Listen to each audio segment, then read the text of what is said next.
بيكم في حلقة جديدة من حكايات من زمن ما فاتش. النهاردة عندنا حدث مهم في تاريخ كنيستنا القبطية، ممكن نسميه حد الشعانين أو حد الزعف أو عيد دخول السيد المسيح أورشليم، أو ممكن نسميه اسم رابع خالص وهو موكب المفديين. بس يا ترى ليه؟ وليه الناس دي كانت متجمعة وبيصرخوا بصوت عالي وبيهتفوا بصوت عالي وصلنا يا ابن داود؟ وليه السيد المسيح سمح انه يخش بالموكب ده رغم انه في الاول كان بيرفض ان حد يقول عليه انه ملك او يقول انه هو ابن الله؟ هنعرف كل ده واكتر النهارده مع مستر نادر.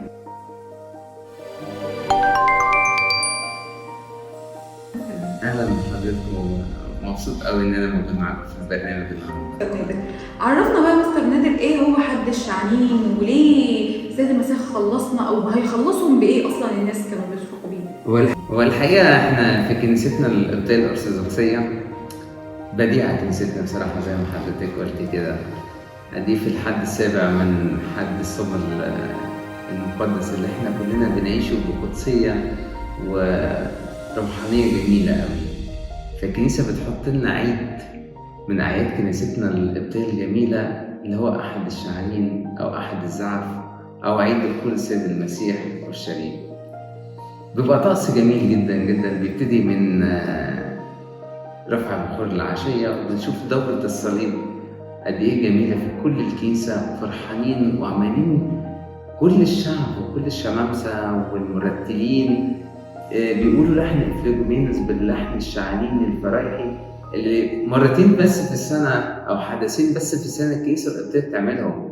يعني وقت ما يبقى في موجود أحد الشعانين معانا وقت عيد الصليب، إذا كان في شهر توت أو برمضان، فأحداث جميلة جدا ومشاعر بتفرح القلب كلها. فعلا ملك دخل أورشليم. فعلا.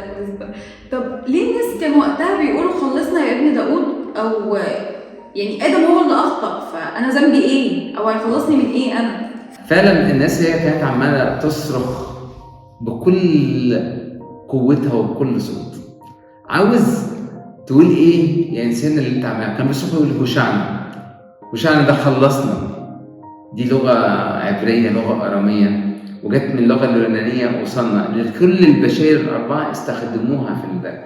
كان الشعب اليهودي تعبان مذلول، عايز يتخلص من العبودية اللي الرومان عاملينها، عايز يتخلص من الفقر، عايز يتخلص من الحاجات الوحشة اللي عايشها. فعايز يقول انت اللي جاي وتخلصنا من كل المشاكل اللي احنا فيها. بس كنيستنا المرة دي بتعلمنا بطريقة مختلفة.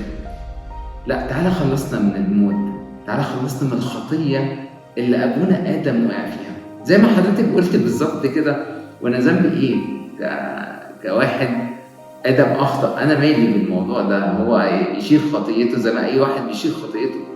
لكن لو احنا جبناها تشبيه بسيط بس عشان السادة المشاهدين يتخيلوا معانا بصورة بسيطة، حتى الأطفال في المدارس الأحد بتحب الحاجات اللي زي دي، مثلا زي عصفور وعصفورة كده مع بعضيهم جمال، فاتنين الصياد جه خدهم لأن هم كانوا جمال قوي وحطهم في قفص، والعصافير دي بعد شوية العصفورة باضت وجابت عصفور. العصفور طلع من البيضة بتاعته وعايز يعرف، عايز يطير، حريته مش موجودة.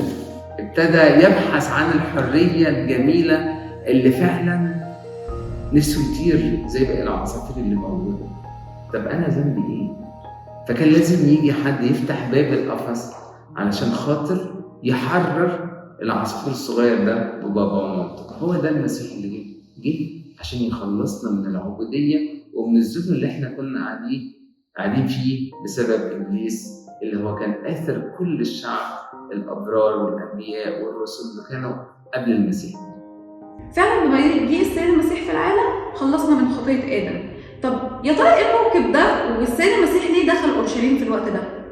هو الحقيقة كان في عيد كل اليهود بتحتفل بيه، وده كان عيد الفصح، بيبتدي من 10 نيسان، وكل الناس اليهود كانوا بيحضروا الذبيحة أو الذبيحة اللي هتقدم يوم 14 نيسان.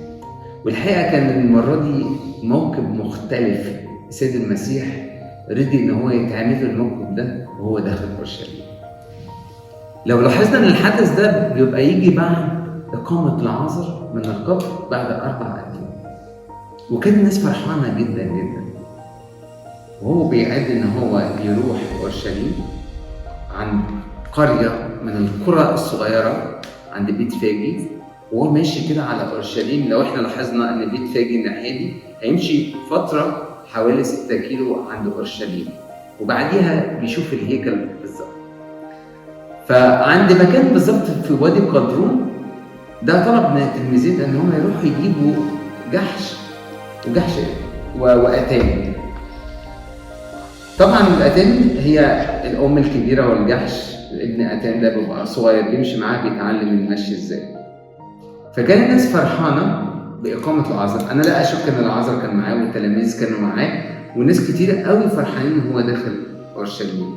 ولما التلاميذ جم فرشوا الثياب بتاعتهم علشان خاطر السيد المسيح يركب على الاتان، الجحش بتاع الاتان، ويشوفوا هنا الفريسيون والناس بتوع الناموس راحوا جري لليهود الحقوا، ده عمل معجزه ودخل على اورشليم.